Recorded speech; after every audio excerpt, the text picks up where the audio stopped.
Bonjour et bienvenue à ce podcast fingraps.com sur Dukascopy TV. Aujourd'hui, nous allons revoir la situation cross-asset suite au rebond qui est en train de se matérialiser sur le S&P 500, l'euro ou l'or.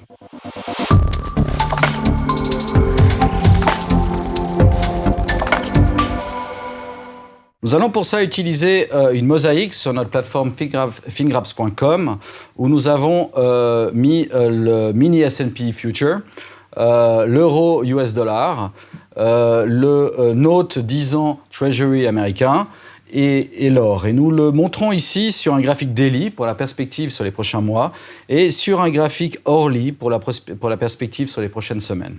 Ce qu'on peut voir, c'est que les risk assets, donc le mini S&P, l'euro US dollar et en ce moment, d'une certaine manière, l'or, sont toujours haussiers. L'or est, lui, peut-être dans une correction intermédiaire, mais à long terme, il nous semble qu'on est toujours dans du uptrend. Les notes Treasury ont accéléré très très fort en début d'année avec les 150 points de base de coupe de taux aux États-Unis et essayent de corriger à la baisse depuis. On pense qu'on est dans un de ces mouvements correctifs intermédiaires avant une nouvelle phase de hausse sur la fin de l'année et l'année prochaine. À plus court terme, ce qu'on peut voir, c'est que depuis les bottoms de septembre, après la correction assez rapide de 2-3 semaines qui a eu lieu, on assiste à un rebond, et un rebond qu'on peut monitorer ici sur le S&P 500, l'euro-dollar et l'or. Nous allons les regarder plus en détail. Tout d'abord, sur le S&P 500, on pense qu'on est toujours dans un trend à la hausse long terme, avec une consolidation en triangle qui s'écarte ici, entre 2018 et les plus bas de mars, et depuis une réaccélération à la hausse. Si ce scénario est effectivement juste, il pourrait y avoir encore un potentiel important sur les prochaines années pour le S&P 500. Si l'on monitore ce graphe weekly et la perspective sur les prochains trimestres, c'est vrai qu'on est actuellement un peu en exagération puisque nos enveloppes se touchent, même si notre indice de risque est, lui, pas encore revenu dans la zone de surachat. Nous pensons que nous sommes dans une situation de top intermédiaire avec une consolidation qui pourrait durer quelques mois, mais selon nous, qui, à partir de fin novembre, début décembre, pourrait voir une réaccélération à la hausse jusqu'au printemps. Les targets, pour l'instant, sont aux alentours de 3660, 3700, donc nous avons déjà vu ces niveaux, mais nous pensons qu'à terme, on pourrait aller plus haut sur les 2 prochains trimestres au moins. À plus court terme, on est un peu en surexagération avec notre indice de risque qui est près de la zone de surachat ici en daily. Et donc, la correction intermédiaire que l'on est en train de voir est assez naturelle. Elle a vu une première phase de baisse et est actuellement en rebond.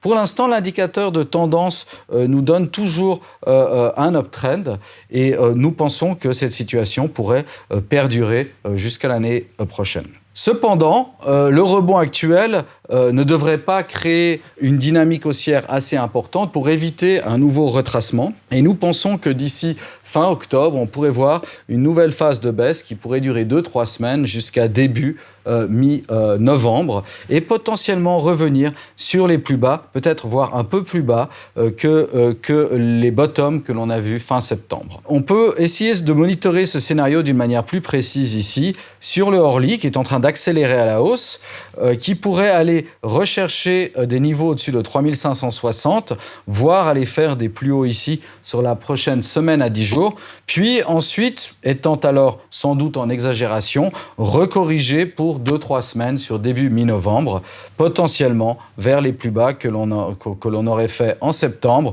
aux alentours de 3200. Suite à ça, à partir de mi-novembre, nous nous attendons à ce que le S&P reparte graduellement à la hausse sur décembre, sur le début de l'année prochaine et potentiellement jusqu'au printemps.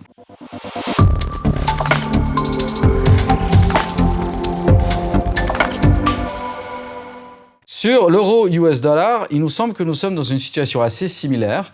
La correction ici a été plus profonde et plus régulière entre 2018 et mars 2020. Et nous sommes actuellement dans un rebond assez fort que nous pensons être le début d'un trend plus important haussier. Ce trend haussier pourrait nous emmener sur les prochains trimestres potentiellement vers les plus hauts que de 2018, aux alentours de 1,24, 1,25, mais selon nos objectifs en impulsif, potentiellement au-dessus de 1,27. À plus court terme, sur le daily, nous sommes dans une correction intermédiaire qui, pour le moment, n'a pas été assez forte pour marquer une correction intermédiaire sur le système Fingraphs. Mais nous avons eu une jambe de baisse sur la 3e semaine de septembre. Nous sommes actuellement dans un rebond. Nous pensons que nous pourrions avoir un retest ces 1 à 2 prochaines semaines vers les plus hauts, aux alentours de 1,19, 1,20, puis une nouvelle phase corrective qui pourrait nous emmener sur 2-3 semaines vers début mi-novembre. Ceci terminerait une consolidation assez plate qui devrait trouver un support quelque part entre 1,16 qu'on a déjà vu et un petit peu plus bas, peut-être 1,15, pour graduellement repartir à la hausse à partir de mi-novembre, sur décembre, sur la fin de l'année et potentiellement vers le printemps prochain. À plus court terme, nous avons vu un plus bas en septembre. Le rebond qui est en train de se matérialiser approche de nos résistances court terme autour de 1,1835. Si l'on devait passer au-dessus ces prochaines heures, voire ces prochains jours, on pourrait alors anticiper un mouvement impulsif à la hausse qui nous ramènerait effectivement dans la zone de 1,19 à 1,20 sur la prochaine semaine, voire sur les 2 prochaines semaines.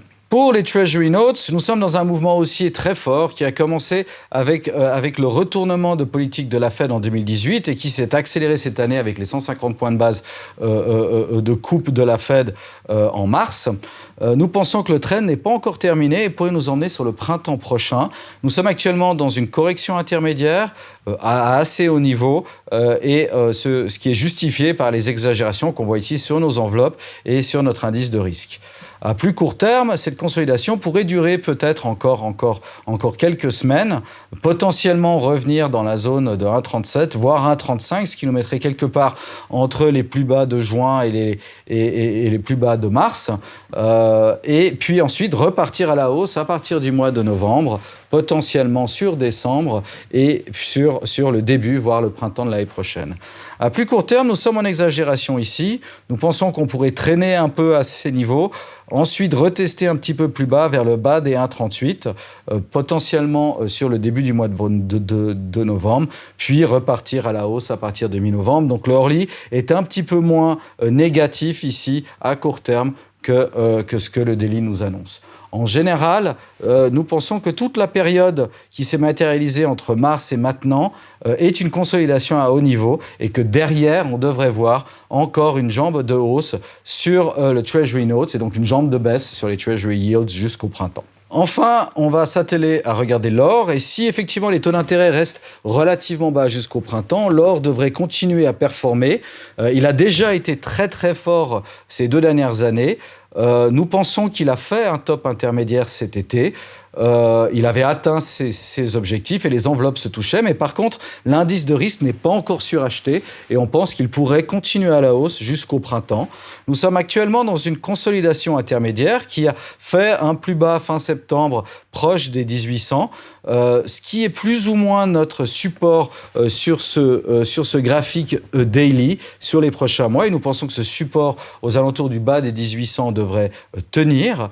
Et cette consolidation pourrait durer peut-être encore quelques semaines, un mois. Et de nouveau, nous pensons probablement jusqu'à début mi-novembre, avant de graduellement repartir à la hausse pour des nouveaux plus hauts ce printemps.